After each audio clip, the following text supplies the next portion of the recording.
अब ठाकुर जी 1 बरस के है गए और आज एकादशी है। नंद बाबा सवेरे से ही अपने ठाकुर जी की सेवा अर्चना पूजा में लगे हैं। चतुर्भुज नारायण की सेवा करें, सेवा से निवृत्त है करके आज अपने नारायण भगवान से प्रार्थना कर रहे हैं कि हमारे लाला दोनों 1 वर्ष के है गए। ठाकुर जी को अब नामकरण संस्कार हो और कोई श्रेष्ठ महापुरुष आकर के ठाकुर जी को नामकरण संस्कार करे।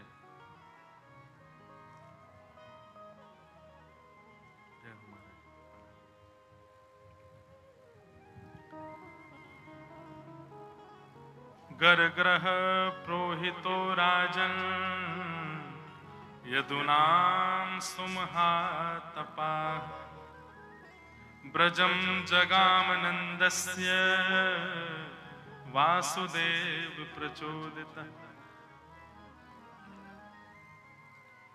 नंद बाबा मन में विचार कर रहे हैं कि अब लाला की सुंदर नामकरण संस्कार हो।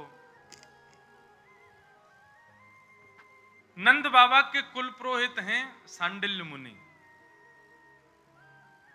और सांडिल्य मुनि इस बात को जानते हैं कि नंद बाबा के जो दोनों लाला हैं ये नंद बाबा के नहीं हैं, ये तो वसुदेव जी के पुत्र हैं। और इसी कारण से वो नामकरण करने नहीं आ रहे हैं कि भैया जिनके कुल के बालक हैं उनके द्वारा नामकरण होना चाहिए। अब ये बात मैं स्पष्ट तो नहीं कह सकता नंद बाबा से कि बाबा मैं कैसे आऊं, तो बार बार सांडिल्य मुनि बहाना बना देते हैं कि अभी तो हम वहां व्यस्त हैं, अभी तो ये यज्ञ चल रहा है, ये अनुष्ठान है। तभी नंद बाबा के मन में भावना आई कि हमारे लाला तो बेचारे 1 वर्ष के गए, अभी तक नामकरण ही ना भयो। तब सांडिल्य मुनि ने विचार किया कि क्यों ना गर्गाचार्य जी को, क्योंकि गर्गाचार्य जी जो है ये देवकी वसुदेव के कुल पुरोहित हैं, अगर ये वृंदावन जाएंगे तो विद्वान पुरुष वृंदावन आए ये जान करके नंद बाबा इन्हीं से नामकरण करा लेंगे, नामकरण भी हो जाएगा और जो हम चाह रहे हैं कि कुल पुरोहित के द्वारा हो वो भी हो जाएगा। गर्गाचार्य जी का आगमन हुआ। गर्गाचार्य जी जैसे आए, गर्गाचार्य जी तो आए थे अपने किसी कार्य से, पर नंद बाबा गए और चरणन में जाके प्रणाम करी, बोले बाबा बड़ी कृपा, हे आचार्य प्रवर आप हमारे वृंदावन में पधारे, हमारे ब्रज में पधारे, आप कृपा करके घर पधारो। गर्गाचार्य जी घर आए, सबन ने प्रणाम करी। तब नंद बाबा ने जिज्ञासा प्रकट करते भाई कही कि आप यदि अनुग्रह करें तो हमारे घर में 2 छोटे छोटे बालक हैं, 1 बरस की उनकी आयु है, वे चली है, आप उनको नामकरण कर दो। गर्गाचार्य जी महाराज बोले देखो आपके घर के बालकों के बारे में हम जानते हैं, पर हमने सुना कि आपने उनका करवट उत्सव भी मनाया था। नंद बाबा बोले हम, बोले इतने छोटे से भाव के उत्सव भी मनाओगे तो कंस को तो आप खुद ही न्योता दे रहे हो। अरे बालक घर में प्रकट हुआ, थोड़ा उसको गोपनीय रखो, इतने सारे उत्सव मनाने की आवश्यकता नहीं है।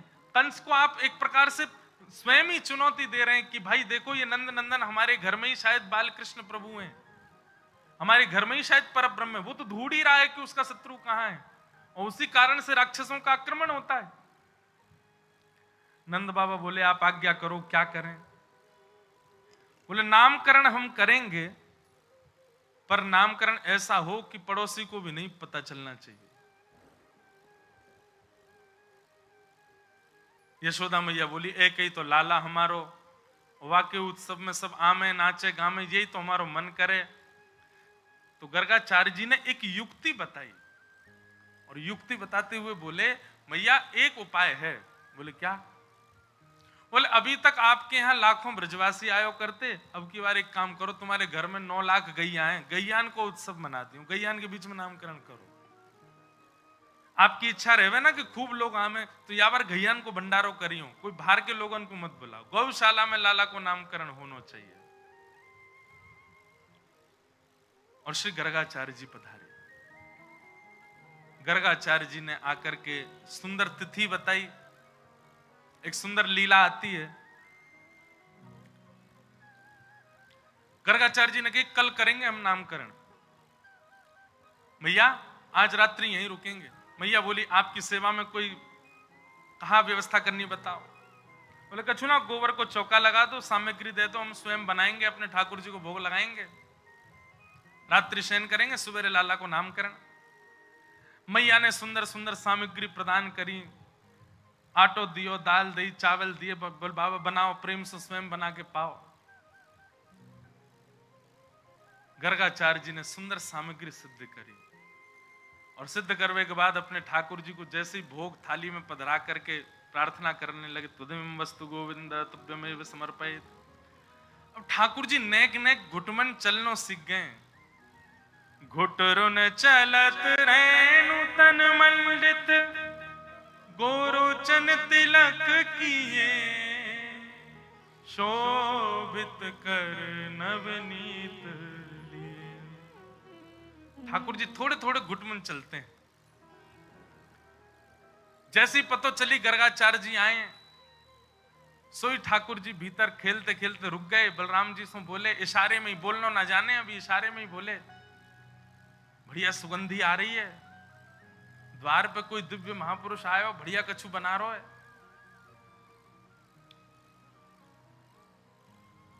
जा लाला चक्के आ। सो ठाकुर जी तो घुटमन घुटमन बाहर आए। गर्गाचार्य जी नेत्र बंद करके बैठे हैं।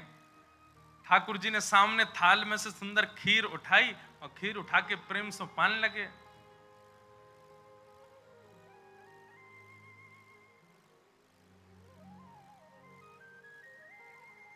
मैं वही कहूं, मैंने बंसी कहां बज रही है भाई, मुझे सुनाई दे रही है क्या?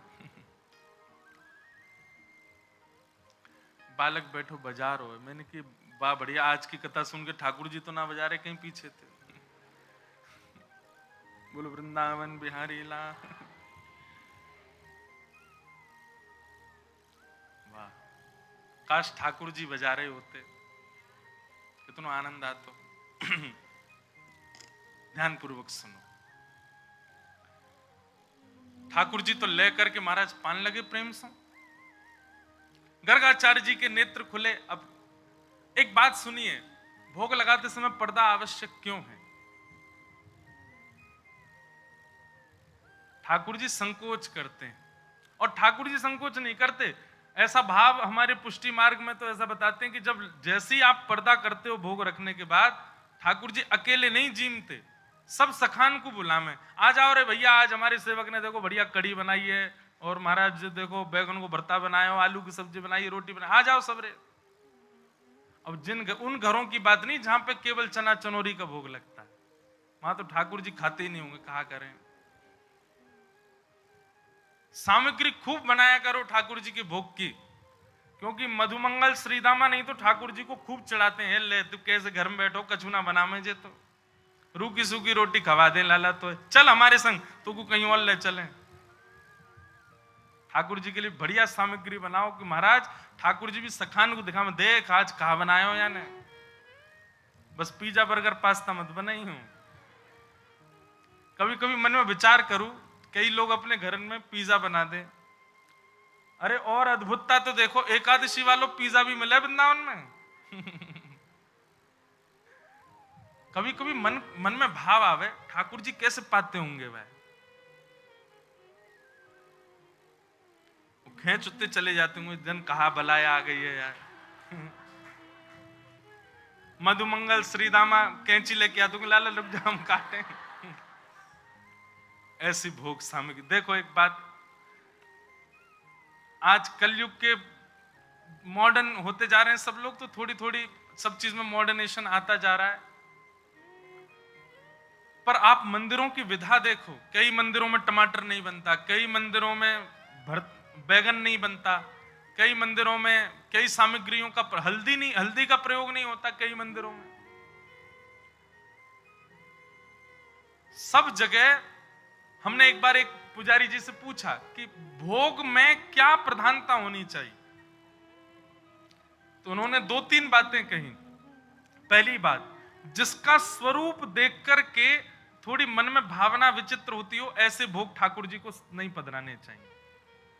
जैसे कई जगह बैगन का भोग लगता है, कई जगह नहीं लगता, क्योंकि भरता जो है वो उसका कैसा होता है, उठाओ तो अजीब सा होता है ना, वो भरता बना दो तो उसका स्वरूप सुंदर नहीं, कई जगह भोग नहीं लगता, पर कई जगह लगता है, कई जगह खूब प्रेम से पाते हैं।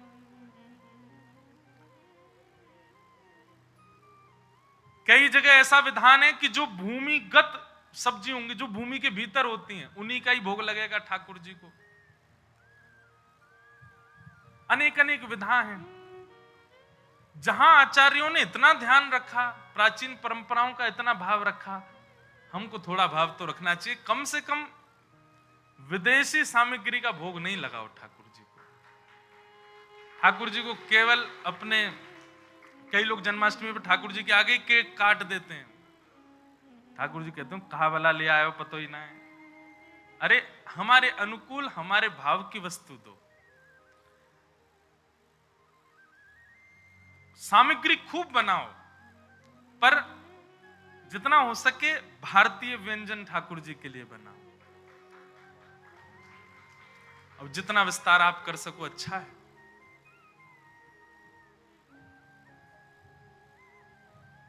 अरे जिसको खाते हुए मानव देखने में अजीब लगता है, वो ठाकुर जी कैसे पाएंगे उसको।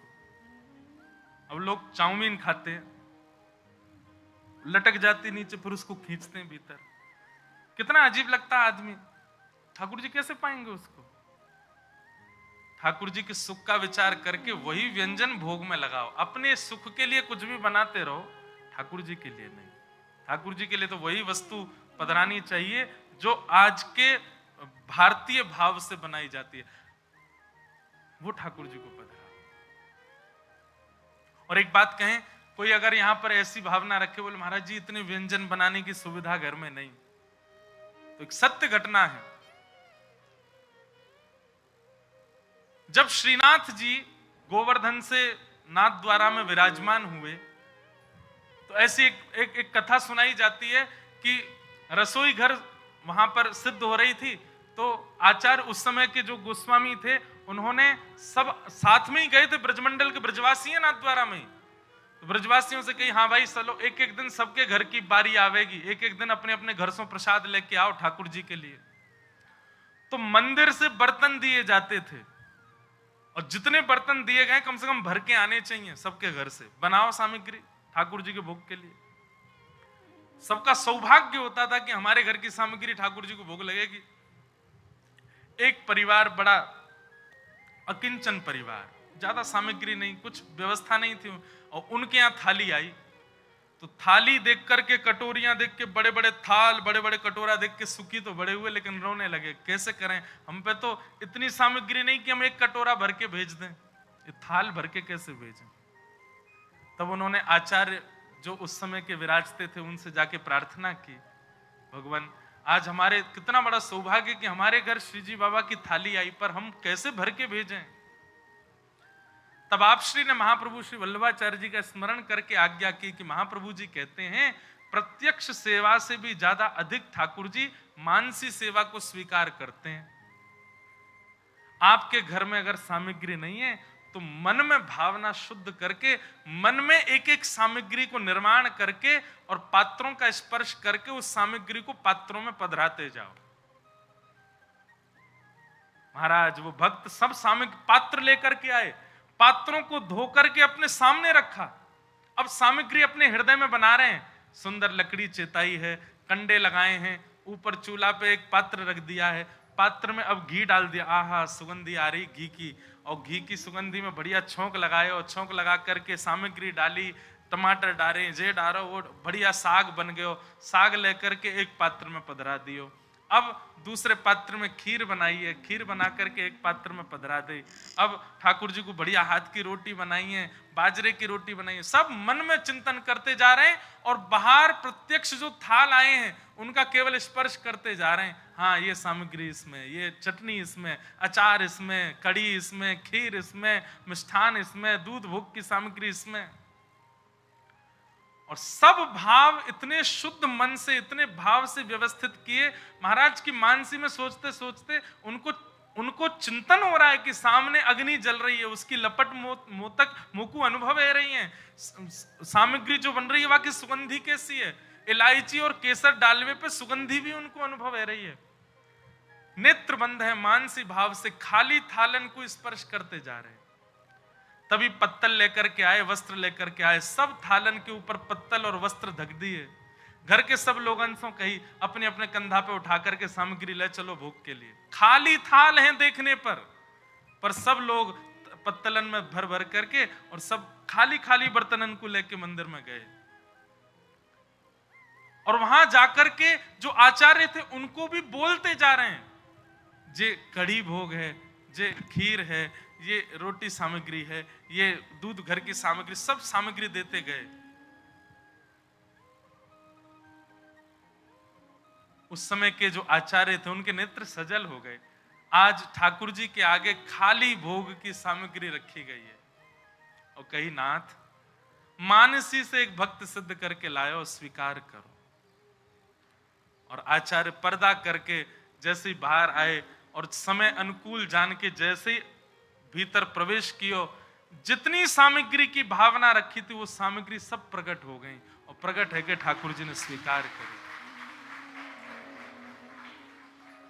और स्वीकार करने के बाद वो समस्त सामग्री वैष्णवन में बांटी गई। आचार्य चरण के नेत्र सजल हो गए।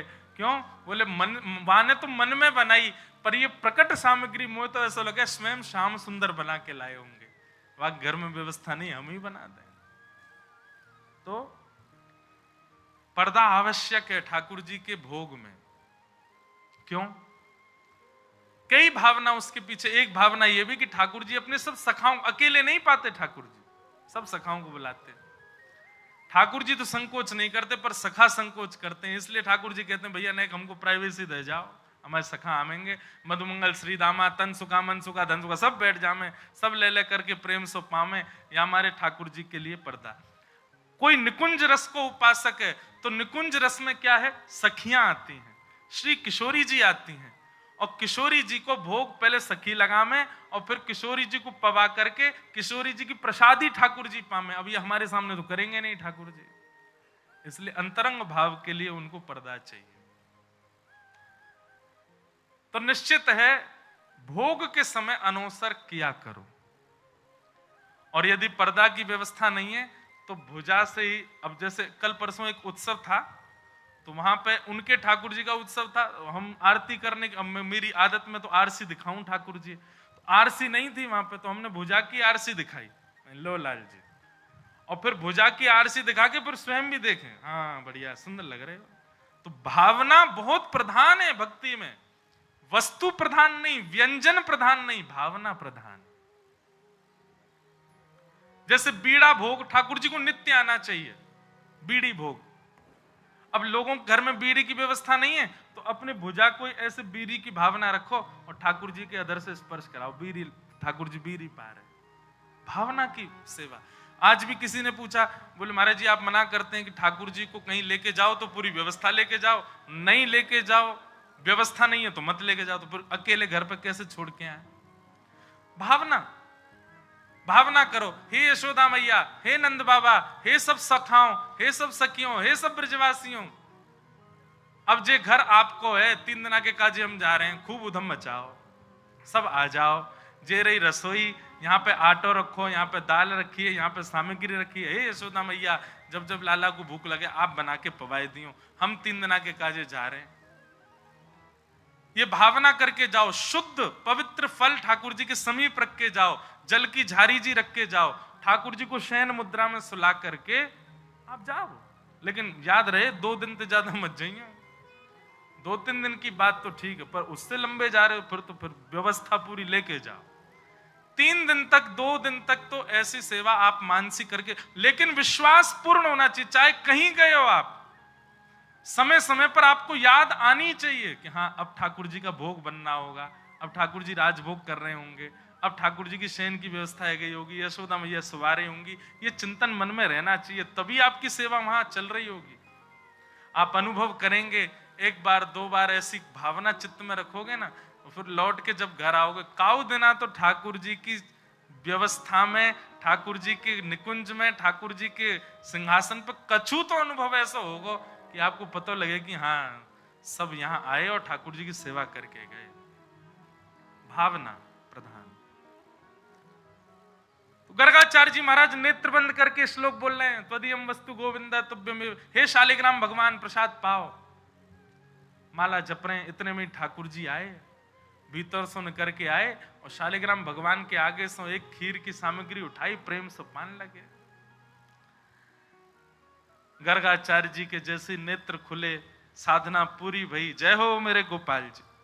और जैसे ही नेत्र खोल के सामने देखी तो महाराज यहाँ तो छोटे से भगत बैठे हैं और गोदी में लिए खीर पूरी लगा रहे हैं, नाक पे लग रही है, मुंह पे लग रही है, सबरी फैल रही है वस्त्रन पे, और प्रेम से जीव निकार निकार के चाट रहे हैं। और गर्गाचार्य जी जब उनको देखने लगे तो ठाकुर जी अपनी झूठे हाथ से ऐसे हाथ कर रहे हैं, लो बाबा तुम पाओ। गर्गाचार्य जी पहले तो मुस्कुराए, मैया ए तेरो लाला तो बड़ो उद्यमी, देखियो मेरे ठाकुर जी को भूख झूठो कर दियो। हंस रहे थे। मैया बोली क्षमा करियो बाबा, मैं फिर से खीर की सामग्री आप फिर बना लो।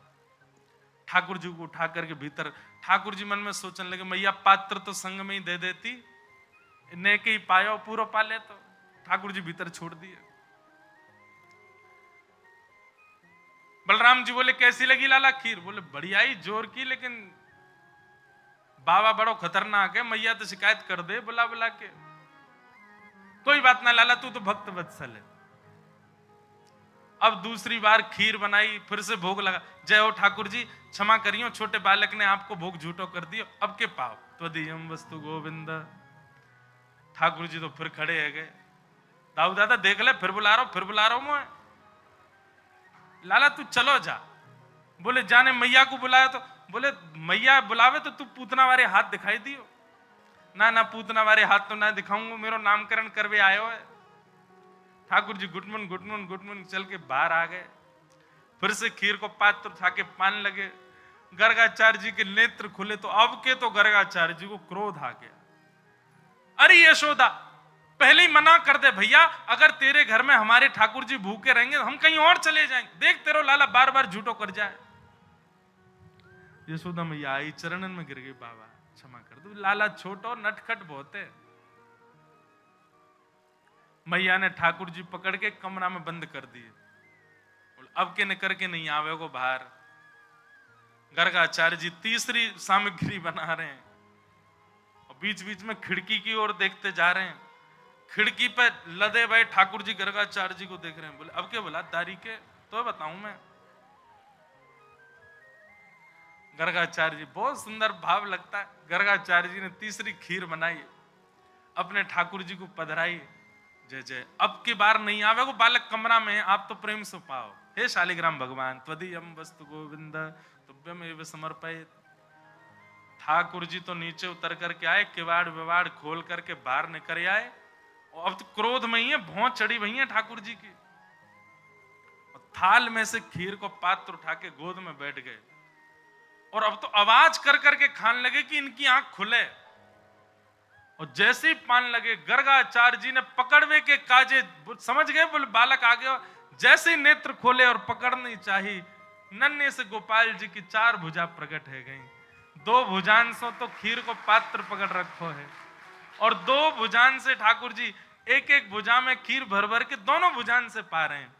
और एक भुजा से स्वयं पा रहे हैं, दूसरे भुजा से गर्गाचार्य जी की दाढ़ी में लगा रहे हैं। ले बाबा, गर्गाचार्य जी के नेत्र सजल हो गए। जय हो पर ब्रह्म परमात्मा परमेश्वर, मैं आपके रूप को पहचान नहीं पाया। भगवान बोले गर्गाचार्य जी हमने आपको अपना रूप इसलिए दिखाया, आप त्रिकाल दृष्टि हो, आप त्रिकालदर्शी हो। आप हमारे कल जन्म कुंडली देखते, हमारे ध्यान करते तो आपको पता ही चल जाना था कि मैं पर ब्रह्म हूं, लेकिन मैया को मत बताना। गर्गाचार्य जी बोले नहीं बताएंगे। और दूसरे दिन श्रीनंद भवन में ठाकुर जी के नामकरण की विधा आई, नामकरण का समय आया। हमारे आचार्यों ने गाया, एक एक लीला गाई गई है, एक एक लीला का सुंदर पद है।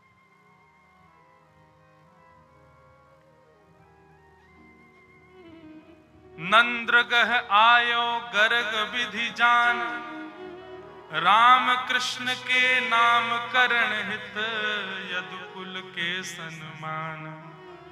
गज मोतिन के चौक पुराए नाम करण विधि ठान। मंगल गीत गावत यशुमती बोलत अमृतवान। प्रथम ही सुनो बड़े ढोटा के नाम राम बलदेव। पहले नामकरण किसका किया? बड़े बेटा का। क्या नाम रखा? बोले राम। लेकिन बल की अधिकता होने के कारण पूरा विश्व इनको बलराम कहकर के बुलाएगा। प्रथम ही सुनो बड़े ढोटा के नाम राम बलदेव। हलधर और नाम संकर्षण को न जाने भेद। अब यह नाम तुम्हारे सुत के सुनो चित दयानंद। हे नंद बाबा अब ध्यान से सुनो, तुम्हारे दूसरे लाला को नामकरण कर रहा हूं। बोले कहा कृष्ण नाम नारायण केशव है हरि परमानंद। मैया, हे नंद बाबा, हे यशोदा मैया, आपके बड़े लाला को नाम राम है और दूसरे लाला को नाम हम कृष्ण रख रहे हैं, पर ये अनेक नाम सुन जानो जाएगो। पद्मनाभ बाधो मधुसूदन वासुदेव भगवान। और अनंत नाम है इनके कहो कहो लो आन।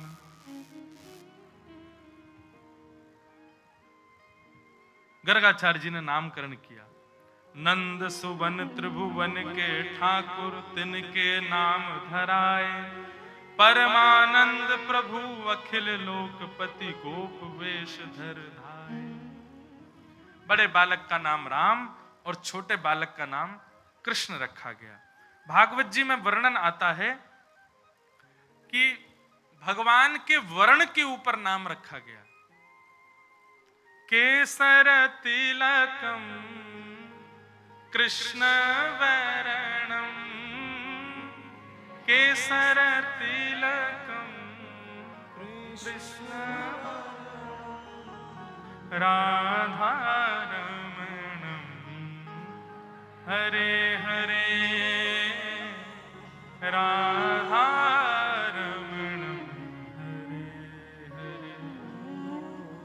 ब्रज जन प्रियतम बाल मुकुंदम राधारमणम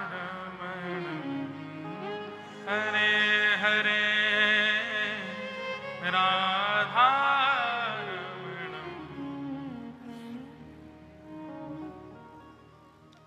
आसन वर्णास्त्रयो यास्य गुह्यतानुयुगम तनुः। शुक्ले रक्तस्तथा पीत इदानीम कृष्णताम गतः। ये राधारमणम पद जब लिख रहे थे तो इसी श्लोक से प्रेरणा मिली। केसर तिलक तो राधारमण जी लगाते हैं, वर्ण कैसा? बोले कृष्ण वरणम, क्योंकि यहां पर श्री गर्गाचार्य जी ने वर्ण से ही ठाकुर जी का नाम कृष्ण रखा है। कृष्ण वर्ण मतलब कॉम्प्लेक्शन। ठाकुर जी का अंग का वर्ण कैसा है? कृष्ण है। कृष्ण का मतलब काला नहीं होता। एक बात हमारी बहुत ध्यान से सुनिएगा। आप बिहारी जी को देखो, राधा वल्लभ जी को देखो, राधा रमन जी को देखो, निहारते निहारते अगर वे श्याम ही दिख रहे हैं, काले ही दिख रहे हैं, तो समझो अभी दर्शन ना है भयो आपको। कुछ परिवर्तन दिखेगा। हमने अनुभव किया है, हम आपको भी बता रहे हैं। 9 तपा आते हैं जून के महीना में। 9 तपा आते हैं, मतलब वो 9 दिन भयंकर गर्मी होती है। तो ठाकुर जी को कम वस्त्र धारण कराए जाते हैं।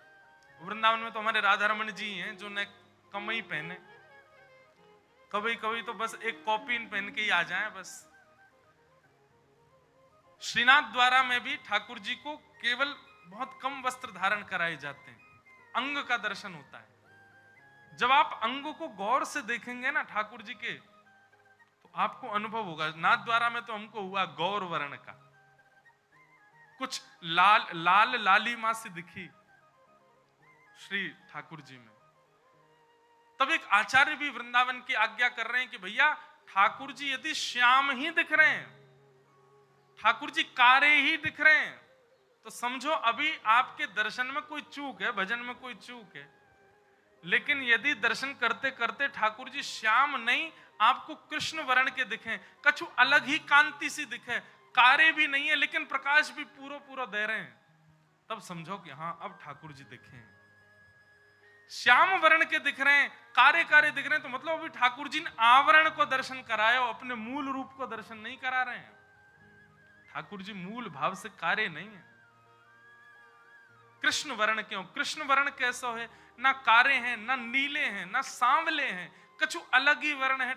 आज तक पूरा ब्रह्मांड नहीं खोज पाया कृष्ण वर्ण है कैसा। वो जाकू दिखे हैं वही को पता है कि कृष्ण वर्ण है कैसा।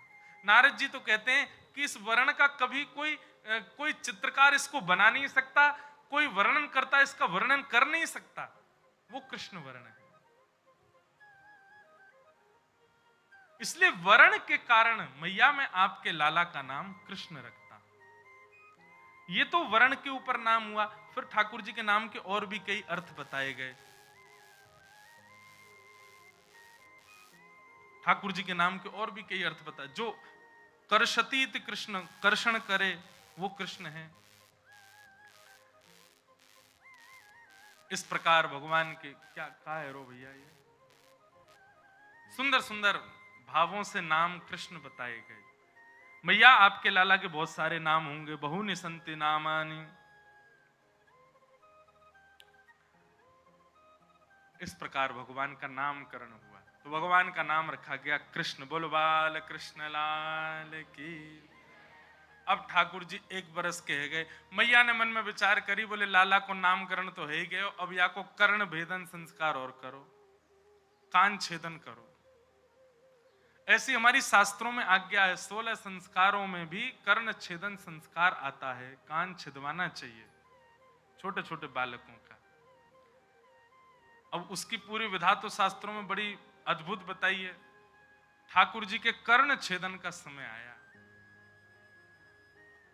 सब ब्रजवासी जुड़े, सब आनंद में भरे हैं। ठाकुर जी भाज गए महाराज सुई देख करके। कहां भाज गए? ऊपर भाज गए। चलनो तो भी इतना जाने ना है, सिद्दीन पे चढ़ चढ़ के ऊपर भाज गए। और नंदरानी यशोदा मैया के यहाँ पलंग के नीचे जाके घुस गए। बोले मैया मेरे कान में सुई लगा देगी। मैया और सब रोहिणी मैया आदि सब ढूंढ रही हैं, लाला तू कहाँ है? ठाकुर जी कह रहे हैं मैं यहां ना हूं। मैया ढूंढ रही, बोले अच्छा। मैया ने जैसे नीचे जाकर के देखी, लाला तू तो यहीं है। मैया मैं ना हूं, हुआ है, मैं तो कहीं और हूं। मैया ने लाल जी पकड़ लिए। अब लाल जी उतर उतर के भागे, रोवे सो रोवे लाल पड़ गए ठाकुर जी। मैया मेरो कान में छेद लग जाएगी। मैया तू कैसी निर्दयी हईती जा रही है? अरे मेरे लग जाएगी मैया। अरे लाला कछु ना होगो, ऐसे लगेगी जैसे चेंटी काट गई हो। ठाकुर जी रोने लगे, नहीं मानने, नहीं करवा रहे कर्ण छेदन। सब सामने आकर के खड़े है गए। बोले लाला देख कर्ण छेदन तो करवाना पड़ेगा, देख सबन के कान छिद रहे हैं। ठाकुर जी तोतली वाणी में बोल रहे हैं, बोले मैया मैं करा लूंगा, लेकिन पहले मुझ को एक वचन दे। बोले कहा ये जितने खड़े हैं सबन के एक एक बार फिरते करवा, यही सुईते एक एक बार फिरते सबन के कान छेद तब करवाऊंगा। मैया बोली लग जाओ रे भैया सब रे। अब सब बोले हमने हमारे तो कान छिदवे, काय छिदवा में? बोले लाला के सुख के कारण सब करवाओ। और महाराज ठाकुर जी ने मैया की गोद में बैठे बैठे सबरे ब्रजवासी के एक एक बार फिरते कान छिदवा दिए। और जब सबके कान छेदन है गए हो, तब ठाकुर जी बोले मैया हाँ अब करवा दे, लेकिन मैया मुंह को गोद में रखी हो, मुंह छोड़ मत दियो। ना लाला मैं नहीं छोड़ूंगी। ठाकुर जी को कर्ण छेदन संस्कार है रो है। ए सुत के कान छेदत नंदरान, सुत के कान छेद करण सबहिन पहरायो, छेद करण सबहिन मन में अति हर्षानी, मन में अति हर्षानी। हे हंस दीनों तब ब्रजपति प्रभु की, हंस दीनों तब सुनी सुनी तो तरी वाणी, सुनी सुनी तो तरी वाणी, सुनी सुनी तो तरी वाणी, सुत के कान छेदत नंदरान, सुत के कान छेदत, सुत के कान छेदत नंदरान, सुत के कान छेदत। ठाकुर जी ने छेद करण सब हिन पहरायो, मन में अति हर्षानी। जब सबके कान छिद गए ठाकुर जी खूब खुश है गए, और खूब खुश है के बोले हाँ भैया अब करवाए दो मेरो भी, अब कम से कम अकेले पीड़ा तो नहीं होगी, हम तो डूबेंगे सनम तुमको ले डूबेंगे, कम से कम कान में दर्द होगा तो सबन के होगा ना, अकेले मेरे नहीं होगा। ठाकुर जी की सुंदर ये भाव देख करके हंस दीनो तब ब्रजपति प्रभु के, सुने सुने तो तरी वाणी। नंद बाबा जोर से हंसन लगे लाला की तोतरी वाणी सुन करके, और सब ब्रजवासी आनंद में भर गए, और लाला के सुख के कारण सबन ने अपनो कर्ण छेदन करायो, और फिर लाला को कर्ण छेदन संस्कार भयो। बोलो कर्ण छेदन संस्कार की। लाला के नित्य नित्य संस्कार सुंदर सुंदर है रहे। सूची पढ़ी दीन द्विज धर देवा, जाते पीर न होई कर्ण को हम करही तब सेवा। एक पद ऐसा आया, सब कह रहे हैं बोले लाला जाते तेरे दर्द नेको नहीं होगो, हम तो कुछ सौगंध खा के कह रहे हैं, और यदि भई तो तू चिंता मत के, हम सब तेरी सेवा करेंगे, जो तू कहेगो सब करेंगे। कहत यशोदा द्विजवर देवा, तुम मन भाषो कहिए, गोकुल के प्रतिपालन लायक नंद गोप के रहिए। ऐसे सुख अपने दृग देखो सकल संपदा बाढ़ी, याते कहाँ अधिक चाहियत है अष्ट महासिद्धि दाढ़ी। चिरजियो यह नंद लाल तेरो द्विज बर बोले बानी, नंद राय यश जुग जुग बाड़ो परमानंद बखानी। मैया आपके लाला को आज कर्ण छेदन संस्कार भयो, सब ब्राह्मण ने आशीष प्रदान कियो, नित्य नूतन धन बढ़ेगो, आपके लाला को खूब यश बढ़ेगो। हम सब ब्राह्मण मिलकर के आशीष प्रदान कर रहे हैं, आपके लाला को नित्य मंगल होएगो। ठाकुर जी को कर्ण छेदन संस्कार है गयो, नामकरण संस्कार है गयो, जात कर्म संस्कार है गयो, सब संस्कारन की चर्चा अब धीरे धीरे आगे बढ़ रही है। अब लाल जी धीरे धीरे चलनो सीख रहे हैं, बोलनो सीख रहे हैं, उठनो सीख रहे हैं, और इन सब भावन को सब ब्रजवासी देख करके आनंदित है रहे हैं। नन्हे से लाल जी मैया की उंगली पकड़ करके धीरे धीरे चलवे की गति सीख रहे हैं, और गति से कैसो चलो जाए। छोटे छोटे चरण कमलन से मणि मंडित आंगन में जैसे ठाकुर जी घूमे, आकाश से देख करके समस्त देवी देवता यशोदा मैया के चरणन की बलैया ले में, यशोदा तेरे भाग्य की कही ना जाए। क्यों? बोले नारायण साक्षात तेरे हाथन सो, पूरा विश्व जिनकी कृपा से चलनो सीखे, वो तेरे हाथन से चलनो सीख रहे हैं, वो तेरे कहावे से बोलवो सीख रहे हैं। ऐसी मधुर मधुर लीला ठाकुर जी ब्रजमंडल में कर रहे हैं। मैया की गोद में नेक्स्ट से लाल जी हैं। कभी कभी मैया अकेले छोड़ के लाल जी को दूर खड़ी है जाए छुप के कि अब लाला कहा करेगो, तब ठाकुर जी कछु लीला करें, उनको देख करके यशोदा मैया अति आनंदित है जाए। ऐसी ठाकुर जी की बाल लीला चल रही है। नेक नेक ठाकुर जी बोलना सीख रहे हैं। अब मैया ने सबसे पहले लाला को, नेक ध्यान से बैठ जाओ सब लोग, बालकों नेक बैठ जाओ। ठाकुर जी कम पढ़ रहे हैं कि तुम उधम मचाओगे यहाँ, ठाकुर जी मचान दो।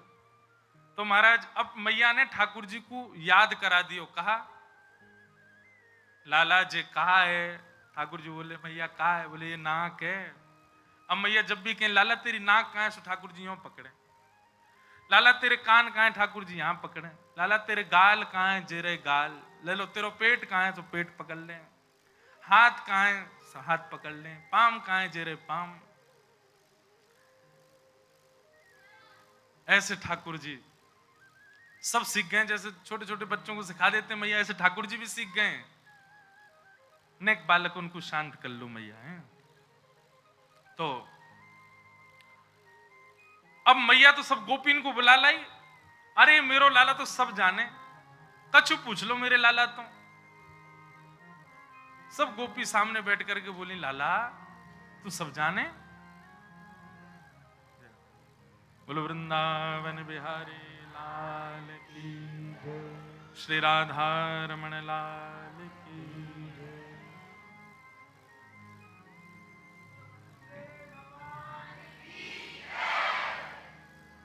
गोविंद बोलो हरि गोपाल गोविंद बोलो हरि गोपाल राधा रमण हरि गोविंद बोलो राधा हरि गोविंद बोलो हरि गोपाल बोलो। गोविंद बोलो हरि गोपाल बोलो राधा रमण हरि गोविंद बोलो। राधा हरि गोविंद बोलो हे राधा रमण हरि गोविंद बोलो। राधा हरि गोविंद बोलो वृंदावन बिहारी लाल की। परम सौभाग्य, आज बहुत दिनों के पश्चात गोवर्धन कथा के बाद पूज्य गुरुदेव भगवान का आशीष व्यासपीठ पे प्राप्त हुआ। गोवर्धन में जो कथा जून में हुई तब गुरुदेव भगवान का आशीर्वाद प्राप्त हुआ। उसके बाद हम भी विदेश चले गए। हम विदेश से आए तो पूज्य गुरुदेव भगवान चले गए। कल ही वापस आए हैं। श्री नयायिक गुरु जी भी पधारे हैं। चरणन में बारंबार वंदन प्रणाम। लाओ।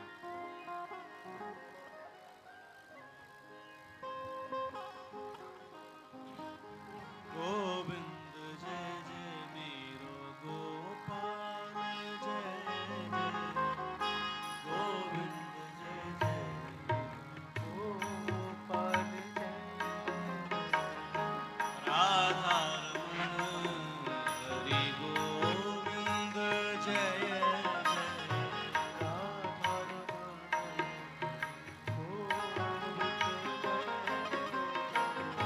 गोविंद जय जय गोपाल जय जय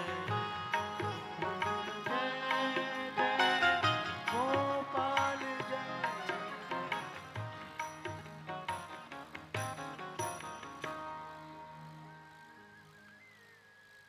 कल ही आप अमेरिका की यात्रा से वापस पधारे और आज व्यासपीठ पे आपका आशीष प्राप्त हुआ। सौभाग्य है, हम जो कुछ भी कह रहे हैं, जो कुछ भी आपको सुना रहे हैं, सब में हम तो बालक बुद्धि हैं, पर पूज्य गुरुदेव भगवान की ही कृपा है, उन्हीं का ही आशीर्वाद है, उन्हीं के आशीर्वाद से ही बोल रहे हैं। गुरु मेहरबान तो चेला पहलवान, प्रयच्छति गुरु प्रीतो वैकुंठम योग दुर्लभम। श्रीमद् भागवत जी में महात्मा में ही कह दिया कि गुरु यदि प्रसन्न हो जाए तो बड़े बड़े योगियों को दुर्लभ जो वैकुंठ है वो प्राप्त करा देता है। भले ही फिर शिष्य की साधना भले ही कम हो, गुरु कृपा से सब कार्य सिद्ध होते हैं। तो हमारे तो पिताजी ही गुरु जी हैं, वैसे ही खूब प्रेम भी उड़ेल देते हैं, आशीर्वाद भी दे देते हैं, सब अपनों सब हमको प्रदान कर दें। वही से कृपा ठाकुर जी कर रहे हैं। नैयायिक गुरु जी पधारे हैं, श्री चरणन में बारंबार प्रणाम करें। ठाकुर जी की बाल लीलाओं पर 5 दिवस की चर्चा चल रही है।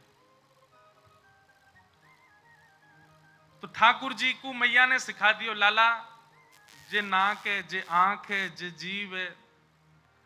अब मैया गोपीन को बुला लाई और गोपीन के सामने ठाकुर जी बैठा दिए। अब मैया कह रही, लाला पूछो पूछो गोपी आते पूछो। एक गोपी बोली, लाला तेरी आंख कहां है? तो ठाकुर जी अपनी आंख ऐसे करने लगे, जे रही आंख। कोई गोपी बोली, लाला तेरी नाक कहां है? सो ठाकुर जी अपनी नाक पकड़ने लगे। एक गोपी बोली, हाथ कहां है? तो ठाकुर जी ऐसे हाथ पकड़ने लगे। सब गोपी ताली बजा में, ठाकुर जी किलकिल करके हंसे, सब कितने खुश है रहे हैं। मैया मनी मन खुश है रही है, मेरो लाला सब जान गो। एक चतुर गोपी बोली, लाला तेरे कान कहां है? तो ठाकुर जी को ऐसे देखें, बता बता लाला तेरे कान कहां है? अच्छा, वो गोपी के मन में काई, लाला जैसे अपने कान पकड़े वो सोई हम खड़ी है कि ना ना लाला क्षमा कर दियो, तू कान मत पकड़े। लेकिन ठाकुर जी के मन की बात समझ गए। गोपी के, लाला तेरे कान। भागवत जी में एक लीला ऐसी बताई गई है, ठाकुर जी माखन चोरी करवे पहले ही गए तो मणि में अपना रूप देखें। ये एक अलग लीला ठाकुर जी की। ठाकुर जी मैया से कह रहे, मैया तेने एक लाला और रखो है, तभी मैं कहूं सवेरे सवेरे में उठूं तो मैया कहां को भाज जाए, वो दूसरे लाला प्यार करवे जावे। मैया बोली, कहां तो आज मैया तू मेरी बात सुन ले। आज बोले, कहा अब तू यही को बैठा के गोद में भोजन कर रही हो, मैं तेरी गोद में ना बैठूंगा। तेने मुझसे इतना बड़ा भेद कैसे छुपाए हो मैया? मैं तेरी गोद में ना बैठूंगा। हो बाबा की गोद बैठी हूं, ले आपनो सब साज। मैं तो अब नंद बाबा की गोद में बैठी, जे तेरो लाला मैं नंद बाबा को लाला हूं, मैं तेरो लाला ना हूं आज सो। नंद रानी यशोदा खड़ी खड़ी सुन नहीं। अच्छा, और जाए बसूंगो गोपिन के घर, खेलूंगो ब्रज माहे। और मैया मेरी बात सुन ले। बोले, कहा ऐसे रहने। जाए बसूंगो गोपिन के घर, खेलूंगो ब्रज माहे। मैया तेरी गोद में बैठ के भोजन नहीं करूंगा, और आज सुन ले मेरी एक और बात। बोले, कहा मैं घर छोड़ के जा रहा हूं। नेक्स्ट से ठाकुर जी अभी बोलना सीखेंगे, बस मैं घर छोड़ के जा रहा हूं। कहां जाएगा? इतनी सारी गोपी मोते प्रेम करें, कोई के भी घर में चलो जाऊंगा, मैं ही रहूंगा, अब तेरे यहां ना रहूंगा मैं। तू दूसरों गोपाल ले आइए मेरे जैसो। जाए बसूंगो गोपिन के घर, खेलूंगो ब्रज माहे। और ये भाव तो इतना सुंदर, दर्शन करना मन में कैसे करें लाल जी। चौंकूंगो चौंकूंगो गैया अपनी को, छू न तेरी छाह। ध्यान पूर्वक। अब बीबी लाल जी मैया कोई दूध पी में, तो मैया से कहा कह रहे, मैया अब तेरो दूध नहीं पीऊंगो, चौंकूंगो गैया अपनी को। चौंकूंगो, चौंकनो पतो कहते कहें ब्रज भाषा में, गन्ना खावे, गन्ना चौंक है, चौंकनो मतलब चूसनो एक प्रकार से। तो ठाकुर जी कह रहे, मैया तेरो दूध नहीं पीऊंगा, आज से तो मैं गैया के नीचे जाके वाके थन उनको मुंह में लेके पिया करूंगा, तेरो दूध आज से पीनो बंद। कैसी सुंदर छवि ठाकुर जी वर्णन कर रहे हैं। चौंकूंगो गैया अपनी को, छू न तेरी छाय। तेरे वक्ष को स्पर्श ना करूंगा मैया, अब मैं अब तो गैयान को दूध पिया करूंगा। तो दूसरो लाला ले आइए मुझे बिना बताए। जो तू मेरी कहीं ना माने, दर्पण हृदय लगाए, तो मेरे और कौन दूसरो, तू ही पूत है माए। मैया हृदय से लगा करके कह रही है, बोले लाला जे कोई और थोड़ी है, जे तेरो ही स्वरूप है। ठाकुर जी के ना मैया जे मेरो स्वरूप ना है। बोले ना ना लाला ये तेरो ही स्वरूप है। बाल चरित्र रस महामुग्ध सो, वर्णन करी मुन मूढ़, रसिक प्रीतम सुमिरत निस्वासर, अंतर भाव निगूढ़। श्री रसिक प्रीतम जी हरिराय महाप्रभु जी का भाव वो कह रहे हैं, बोले ठाकुर जी रोन लगे तो मैया ने लाल जी को अपने हृदय से लगायो, और हृदय से लगा करके बोले देख लाला देख दर्पण में, अब देख। तो पहले तो अकेले ठाकुर जी दिख रहे थे, अब यशोदा मैया की गोद में दिख रहे हैं। तो ठाकुर जी और रोने लगे, मैया तेने ले लियो गोद में। अरे लाला वो नहीं लियो, तू लियो अपनी गोद में। मैया जे मैं ना हूं जे तो कोई और है। ना ना लाला देखिए तू ही है। फिर मैया एक एक अंग ठाकुर जी को दर्पण के आगे खड़े है के दिखा रही है, देख ये केश तेरे ही हैं, देख वाके केश भी ऐसे, जे तेरी नाक, जे तेरे बड़े बड़े आंख, जे तेरे कान, जे तेरे गाल, ये तेरी भुजा, सब ठाकुर जी को दर्पण में मैया ऐसे दिखा रही है। हरिराय महाप्रभु जी बोले ठाकुर जी ये लीला क्यों कर रहे हैं? बोले ठाकुर जी हमारे कर रहे हैं, मैया तू एक बार न्यों कह दे कि मैं बड़ो मलूक हूं। अपनो ही रूप देख करके ठाकुर जी कह रहे हैं, मैया जे मैं हूं सांची? बोले हाँ लाला जी तू ही है। अच्छा मैया तेने मुझको बताई ना मैं इतनो मलूक हूं। अरे देख, अरे मैया जल्दी काजर लगाए थे, ढोंटा लगा, मुझको नजर लग जाएगी। मैया देख कितना सुंदर मेरा स्वरूप। मैया बोली लाला ते जो जो बड़ो है तो जा रहा हो, इतनो उद्यमी। ऐसे ठाकुर जी की मधुर लीला चल रही है महाराज। एक लीला का और वर्णन कर रहे हैं कि जैसे अभी हम कह रहे थे, जब ठाकुर जी नेक नेक उठनो सीखे तो मैया ताल बजावे और ठाकुर जी नृत्य करें। लेकिन एक लीला और है, वाको वर्णन श्री सूरदास जी कर रहे हैं। और वो लीला कैसी है? अब मैया ताल नहीं बजा रही, मैया गा नहीं रही है, सब मैया व्यस्त, नंद बाबा व्यस्त, बलभद्र व्यस्त, सब अपने अपने कामन में व्यस्त हैं। अकेले बैठे हैं ठाकुर जी, और अकेले बैठे बैठे खुद ही गा रहे हैं और खुद को ही नचा रहे हैं, खुद ही गा गा के नाच रहे हैं। सूरदास जी को वर्णन कर रहे हैं। नेक्स्ट से गोपाल जी आंगन में घूम घूम करके नृत्य कर रहे हैं, और यशोदा मैया छिप छिप करके ठाकुर जी को देख रही है। दौड़ करके गई, नंद बाबा को बुला करके लाई है, बलराम जी को, और समंत करी चुप रहो, कोई हल्ला मत करियो। देख लाला अपने आप ही स्वर निकाल ले गरे थे, उल्टो सीधो कछु भी गा रहे हैं। मैं तो बड़ो मलूक हूं। यही पे ही नाच रहे हैं ठाकुर जी। सूरदास जी वर्णन करने, हरि अपने आगे कछु गावत, हरि अपने आगे कछु गावत, तनक तनक चरणन सोना चत, मन ही रिझावत। सूरदास जी कह रहे नेक नेक से चरण है ठाकुर जी, और गा गा करके अपने आप ही नाच रहे हैं, और मन ही मन रिझावत। खुद ही कभी हंसन लग जाएं, कभी जोर से उछल करके और खुश हो जाएं। ठाकुर जी की ये लीला है रही है। आहा, बाह उठाए काजरी धोरी, गैयन टेर बुलाए। द्वार पर जाकर के सामने गौशाला में धौरी गैया, कारी गैया, उनको जोर जोर से टेर दे दे करके बुला रहे हैं। और जब गैया कान उठा के सुन लगे तो उनको देख के फिर नाचन लग जाएं, गोल गोल घूम करके ठाकुर जी गोल गोल घूमते घूमते कभी चक्कर आ जाए तो नेक गिर जाएं, फिर उठ जाएं, फिर नाचन लग जाएं ठाकुर जी। सूरदास जी वर्णन कर रहे हैं।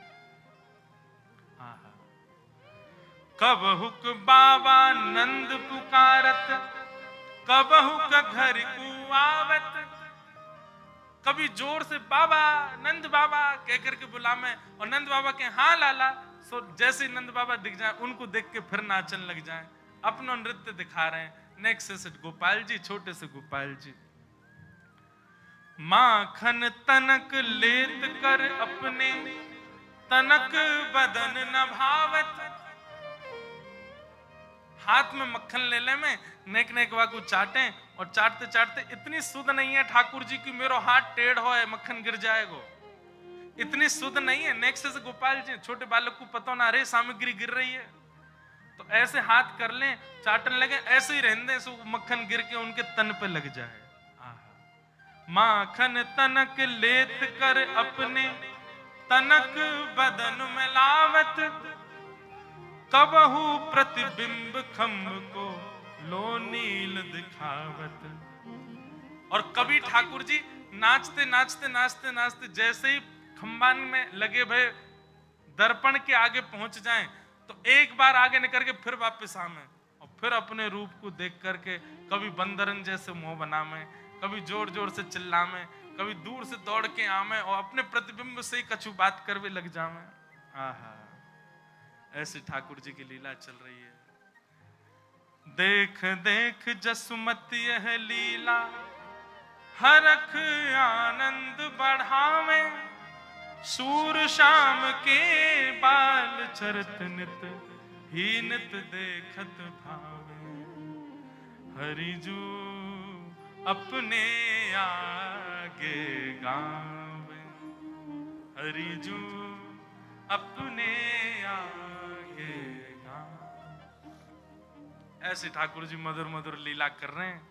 श्रृंग्यग्निड्यम शशि जलद्विज कंटकेभ्य क्रीड़ा परावति चलौ स्वसुतौ निषेद्धुम ग्रह्याणि कर्तुमपि यत्र तजन्यो शोकात् आपतुरलं मनसो वनस्थाम्।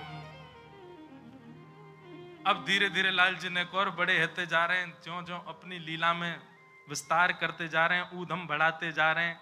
कभी गैयान के सींगन सो लटक जाएं, कभी अग्नि सो खेलें, कभी कोई लीला करें, कभी कोई लीला करें। पर एक बड़ी मधुर लीला श्री सूरदास जी वर्णन कर रहे हैं।